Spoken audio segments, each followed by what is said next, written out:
음, 안녕하세요, 여러분. 오늘부터 이렇게 일주일간 영상으로 만나 뵙게 되었습니다. 자, 우리 이렇게 영상 틀어주셔서 이렇게 고난주간 묵상을 하기 위해 와주신 우리 청년들 너무 환영하고요. 네, 그러면 바로 시작하도록 하겠습니다. 오늘부터 일주일간 우리는요, 예수님의 십자가 사건에 등장하는 여러 인물들을 볼 거세요. 예수님의 고난의 십자가를 대하는 사람들은요, 그 얼굴만큼이나 각자가 다 다르게 대했는데요. 우리는 이 중에 어떤 사람인지 한 인물 한 인물 볼 때마다 한번 생각해 보시며 그 사람에게 임하였던 그 은혜가 내 은혜가 되기를 소망하면서 이 고난주간 일주일을 살아가시기를 축복합니다. 네, 맨 먼저 다룰 인물은요, 베드로입니다. 우리는 사람을 어떤 기준으로 고르나요? 뭐 외모가 뛰어난 거? 아니면 능력이 좋은 거? 아니면 학벌이 좋은 거? 아니면 성격이 좋은 거? 아니면 언변이 좋은 거? 뭐 이런 것들을 볼 것입니다. 그러나 우리 예수님께서는 어떤 기준으로 고르실까요? 예수님께서는요, 그 신약 교회의 가장 중추 역할을 할 사람으로 한 사람을 선택하셨는데 그 사람이 바로 베드로입니다.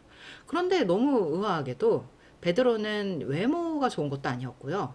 그렇다고 말빨이 좋은 것도 아니었고요. 그렇다고 해서 성격이 좋은 것도 아닙니다. 학벌이 좋은 건 더더욱 아닙니다. 어부였고 실제로 배움이 얕았으니까요. 그런데 하나님께서는요, 이렇게 베드로를 택하셨습니다. 왜 베드로를 택하셨을까요?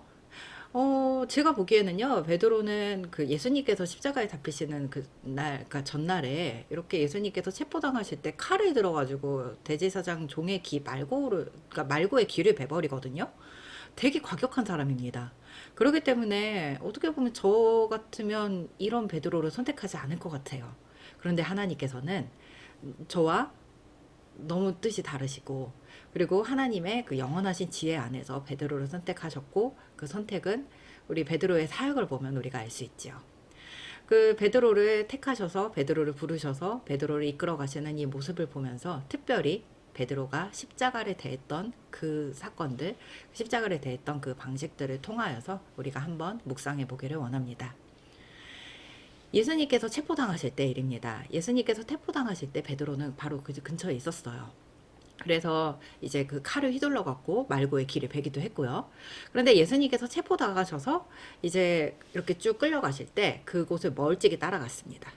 그래서 멀찍이 따라가다가 이제 예수님께서 그 대제사장의 그 성전들 그쪽에서 이제 신문을 받으실 때 그 근처에 있었습니다.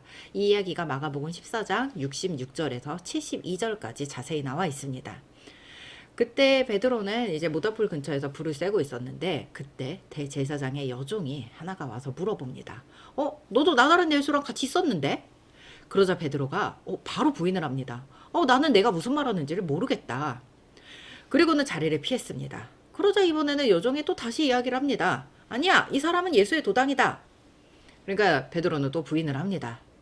그러자 그 말을 이어받아서 그 옆에 있던 사람들이 이번에 말을 보탭니다. 너 갈릴리 사투리스잖아? 그러면 그 도당이 확실하지. 그러자 이번에는 베드로가 예수님을 저주하면서 아니라고 부인을 합니다. 베드로는요, 이전에 예수님을 위해서 자기 목숨도 내놓을 수 있다라고 얘기했던, 그렇게 호언장담을 했던 사람입니다. 그때 이렇게 얘기를 하거든요. 다른 제자들은 다 줄을 버릴지라도 저는 절대 줄을 버리지 않겠습니다. 그렇게 얘기를 했던 사람이었는데 예수님을 전면으로 부인하고 부인했을 뿐만이 아니라 저주까지 일삼았던 그런 연약한 사람이었습니다. 이 베드로는 어떻게 회복되었을까요? 첫째는 예수님의 기도입니다. 예수님께서는 베드로를 위해 기도하셨습니다. 누가복음 22장 31절에서 32절까지의 말씀입니다. 시몬아, 시몬아, 보라 사탄이 너희를 밀가루로 뜻하려고 요구하였으나 그러나 내가 너를 위하여 내 믿음이 떨어지지 않기를 기도하였으니 너는 돌이킨 후에 내 형제를 굳게 하라.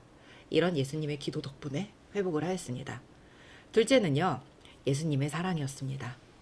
예수님께서는 십자가에서 부활하시고 난 다음에 먼저 갈릴리에 가 계셨습니다. 그리고는 갈릴리에 가셔서는 그 베드로가 이제 그 물에 배를 띄워놓고 이제 고기를 잡으려고 할 때 예수님께서는 그 환경 근처에다가 그러니까 갈릴리 해변가에다가 모닥불을 피워놓으십니다. 그리고는 베드로를 부르십니다. 그리고는 그 장소에서 베드로에게 물어보시는 겁니다. 네가 나를 사랑하느냐? 그것도 예수님을 3번 부인했듯이 3번 물어보십니다. 이 질문이 참으로 재밌는 건요. 헬라어로 보면 그렇습니다. 처음에는요, 이렇게 질문하십니다. 내가 나를 아가페 하느냐? 라고 얘기합니다. 아가페는요, 하나님께서 사람을 사랑하시는 그런 절대적인 사랑입니다. 그때 베드로는 이렇게 대답을 합니다. 네, 제가 주님을 필레오 하는 줄 주께서 아십니다. 라고 대답을 하죠.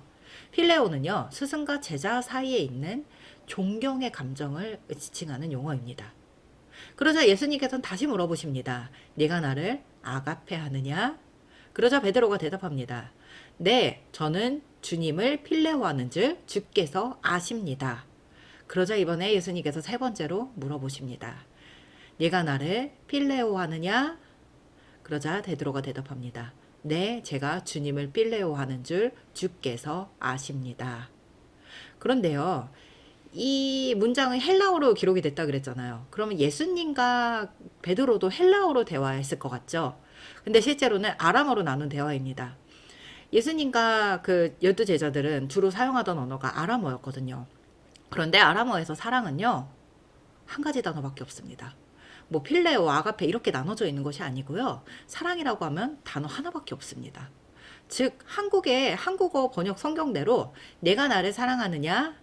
네, 제가 주를 사랑하는 줄 주께서 아십니다. 라고 대답하면 끝나는 거예요. 그런데 신약 성경은 헬라어로 이렇게 기록을 하는 겁니다. 내가 나를 아가페 하느냐? 네, 내가 주님을 필레오 하는 줄 주께서 아십니다. 왜 이렇게 기록을 했을까요? 이것을 기록한 사람은 사도 요한입니다.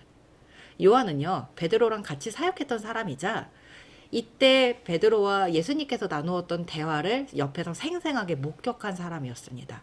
또한 요한에게는 별명이 하나 붙어 있습니다. 사랑의 사도. 왜 요한은 이렇게 기록했냐면요, 아가페를 요구하셔도 아가페 할 수 없는 인간의 사람의 한계를 보여준 겁니다.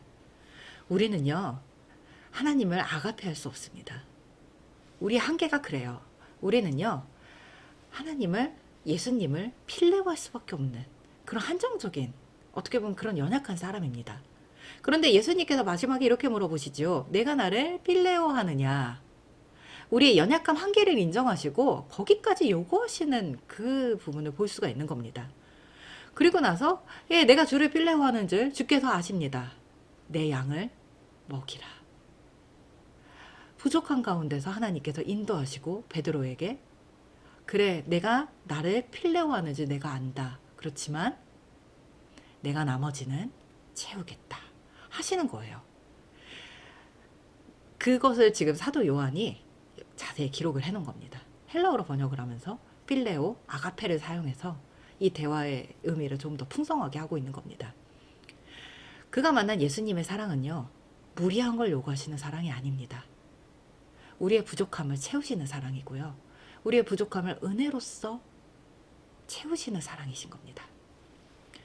베드로는요, 인간적으로는 자격 미달의 사람이었습니다. 예수님을 저주하며 부인했을 정도니 사실은 자격 미달이겠죠? 그리고 성품도 그렇고, 그리고 언변이 좋은 것도 아니고, 학벌이 좋은 것도 아니고, 다른 제자들보다 더 약하고 부족한 사람이었습니다. 그렇지만 그랬기 때문에 베드로에게 하나님의 은혜가 더욱 넘쳤던 것입니다.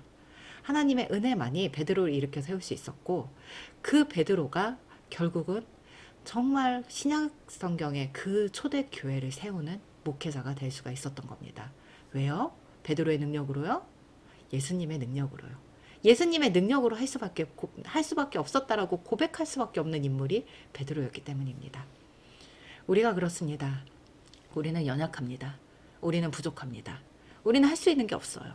그렇지만 그렇기 때문에 우리에게 은혜가 더 충만하고 은혜가 더 넘치는 것입니다.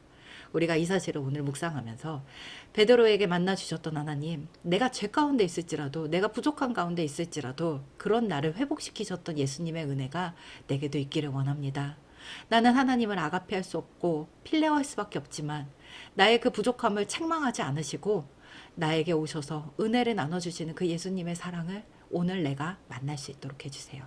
라고 기도하시면서 하루를 사실 수 있기를 축복합니다. 그럼 기도하시겠습니다. 하나님, 살아계셔서 오늘도 역사하시는 하나님, 우리에게 은혜를 베푸시는 아버지, 베드로에게 임하였던 하나님의 사랑을 보았습니다. 하나님의 은혜를 보았습니다. 베드로가 제 가운데 연약한 가운데 있을지라도 그 베드로를 살려주셨던 것처럼 우리도 그렇게 살려주신 하나님의 은혜를 기대합니다. 하나님께서 우리를 붙잡아 주시고 우리를 인도하여 주셔서 하나님 내가 부족할지라도 하나님의 은혜로 살아가게 하시며 내가 부족한 것이 오히려 하나님을 더 나타낼 수 있는 아버지 그리하여서 하나님의 능력에 따라 하나님 정말로 이 사명을 온전하게 감당해낼 수 있는 아버지 그러한 예수님의 제자로 다시금 세워주셔서 오늘 하루를 살아갈 때 하나님의 은혜가 넘치도록 가득할 수 있도록 인도하여 주셔서 감사드리며 예수님의 이름으로 기도합니다. 아멘. 네, 그럼 오늘 하루도 화이팅입니다. 안녕, 내일 봐요.